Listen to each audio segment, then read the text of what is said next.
തിരുവനന്തപുരം നെടുമങ്ങാട് നഗരസഭയിൽ ബജറ്റ് അവതരണത്തിനിടെ പ്രതിപക്ഷ പ്രതിഷേധം.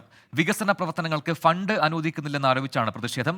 ഫണ്ടില്ലാതെ വികസനമെന്ന പ്രഹസനം മാത്രമാണ് ബജറ്റിലെന്നാണ് പ്രതിപക്ഷത്തിന്റെ ആരോപണം. ഹരികൃഷ്ണൻ നൽകും തിരുവനന്തപുരത്തും അതിന്റെ കൂടുതൽ വിവരങ്ങൾ. ഹരികൃഷ്ണൻ, ഈ പ്രതിഷേധം ഇപ്പോൾ ദൃശ്യങ്ങളിൽ കാണുന്നത് പോലെ പ്ലക്കാർഡുകൾ ഏന്തിയാണ് ഇവിടെ പ്രതിപക്ഷ അംഗങ്ങൾ പ്രതിഷേധിക്കുന്നത്. എന്താണ് ഈ ആരോപണത്തിലെ ആവശ്യങ്ങൾ? ഒപ്പം പ്രതിസന്ധി എത്രമാത്രമുണ്ട് എന്നുകൂടി അംഗങ്ങൾ പറയുന്നുണ്ടോ?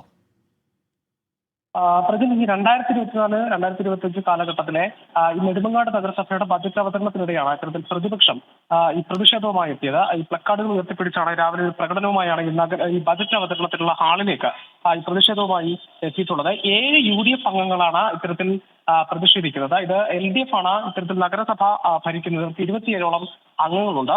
ഇത്തരത്തിൽ ഇന്നത്തെ അവതരണത്തിനിടെ ഈ വികസന പ്രവർത്തനങ്ങൾക്ക് കാര്യമായ ഫണ്ട് അനുവദിക്കുന്നില്ല എന്നുള്ളതാണ് ഈ പ്രതിപക്ഷ അംഗങ്ങളുടെ പ്രധാനപ്പെട്ട ആരോപണം. വലിയ പ്രഖ്യാപനങ്ങൾ കഴിഞ്ഞ 2 വർഷമായി വലിയ പ്രഖ്യാപനങ്ങൾ ഇത്തരത്തിൽ ബജറ്റിൽ ഉണ്ടാകുന്നുണ്ടെങ്കിലും അത്തരത്തിലുള്ള പ്രവർത്തനങ്ങളൊന്നും നഗരസഭയിൽ നടക്കുന്നില്ല. അതിനുള്ള ഫണ്ട് കാര്യമായി അനുവദിക്കുന്നില്ല. പക്ഷേ അതൊരു പ്രഹസനം മാത്രമായി കൊണ്ടുവരികയാണ് നഗരസഭ ചെയ്യുന്നത് എന്നുള്ള അടക്കമുള്ള ആരോപണങ്ങളാണ് ഇവർ പറയുന്നത്. ഈ പ്രതിഷേധ പ്രകടനവുമായി നഗരസഭ ഹാളിലേക്ക് അതിനകത്ത് കയറുകയും ചെയ്തു. എന്നാൽ ബജറ്റ് അവതരിപ്പിക്കുന്നതിന് തടസ്സമൊന്നും ഉണ്ടാക്കിയില്ല എന്നുള്ളതും കാര്യമാണ്. ഈ ബജറ്റ് അവതരണത്തിനിടയിലും ഇവർ പ്രതിഷേധം പ്ലക്കാർഡ് ഉയർത്തിപ്പിടിച്ച് നഗരസഭ ഹാളിനകത്ത് തന്നെ ഇരിക്കുകയായിരുന്നു എന്നുള്ളതാണ് ഏറ്റവും പ്രധാനപ്പെട്ട കാര്യം.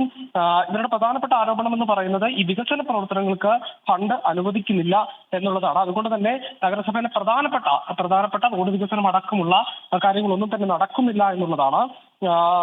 ഇത് പ്രാവർത്തികമാക്കാനുള്ള ഒരു നടപടിയും നഗരസഭയുടെ ഭാഗത്തു നിന്ന് ഉണ്ടാകുന്നില്ല എന്നും പറയുന്നുണ്ട്. പക്ഷേ ഭരണപക്ഷത്തിനൊരു വിശദീകരണം എന്ന് പറയുന്നത് വലിയ പ്രഖ്യാപനങ്ങൾ കഴിഞ്ഞ വർഷങ്ങളിലൊക്കെ പ്രഖ്യാപനങ്ങൾ നടത്തിയിട്ടുണ്ട്. ഇത്തരത്തിൽ ഈ ബജറ്റിൽ വലിയ പ്രഖ്യാപനങ്ങൾ ഒന്നും തന്നെ ഇല്ല. നടത്തിയ പ്രഖ്യാപനങ്ങളൊക്കെ നടത്താൻ നഗരസഭയിൽ കഴിഞ്ഞിട്ടുണ്ട് എന്നുള്ളൊരു പ്രതിപക്ഷ വിശദീകരണമാണ് നഗരസഭ നൽകുന്നത്. പ്രതിപക്ഷ കൗൺസിൽ അംഗങ്ങളുടെ പ്രതിഷേധം കരുതിക്കുട്ടിയാണ്, അത് ആസൂത്രിതമാണ്, മറ്റേതൊരു ബാഹ്യശക്തിയുടെ അടിസ്ഥാനത്തിലാണ് ഇത്തരത്തിൽ പ്രതിഷേധം ഉയർത്തുന്നത്.